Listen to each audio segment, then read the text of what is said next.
আসসালামু আলাইকুম রহমতুল্লাহ। ভিন্ন একটি বিষয়, ভিন্ন একটি টপিকস নিয়ে আজকের এই ভিডিওটি। আল্লাহর প্রেমিক যারা, তাদের জন্য আজকের এই ভিডিও। মারফতের নূরে আত্মার জাগরণ। রূহ হলো বাতাস। মারফত গভীর জ্ঞান, চিন্তা এবং উপলব্ধি। মারফতের মানুষ কেবল মুখে আল্লাহর নাম নেয় না, তারা অস্তিত্বকে ধারণ করে। এ প্রসঙ্গে ইমাম গাজ্জালি রহমতুল্লাহ আলাইহির একটি উক্তি, মারফত এমন এক আলো যা আল্লাহ যাকে ইচ্ছা তার অন্তরে জ্বালিয়ে দেন। কোরআনে আল্লাহ তাআলা এ বিষয়ে একটি আয়াত নাজিল করেছেন। আয়াতটি সূরা ফুচ্ছিলাত 41 নম্বর আয়াত, 41 থেকে 53। এই আয়াতে আল্লাহ তাআলা বলেন, আমি শীঘ্রই তাদেরকে আমার নিদর্শন সমূহ দেখাবো দিগন্তে ও তাদের নিজেদের মাঝে, যতক্ষণ না তাদের নিকট স্পষ্ট হয়ে যায় যে ইহা সত্য।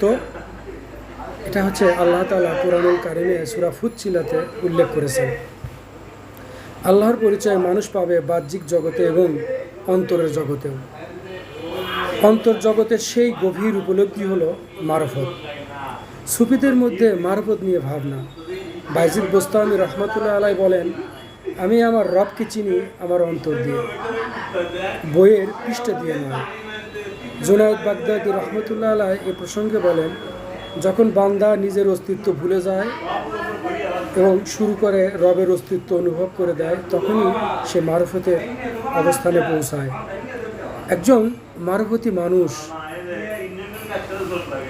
যেই আচরণের হয়ে থাকে সেটি হচ্ছে তার মধ্যে অহংকার বিনাশ হয়, হৃদয় কোমল হয়, নিজের ত্রুটি সে আগে দেখতে পায়, আখেরাতমুখী হয়ে যায়। বান্দা যখন আল্লাহর ইচ্ছার সাথে নিজেকে একত্বতা ঘোষণা করতে পারে, তাহলেই সেই মারফতের দরজায় পৌঁছাতে পারে।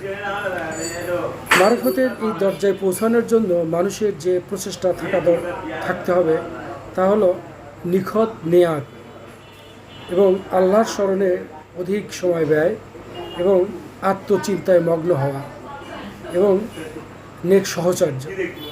এগুলোই হচ্ছে মারফতে পৌঁছানোর একটি উপায়।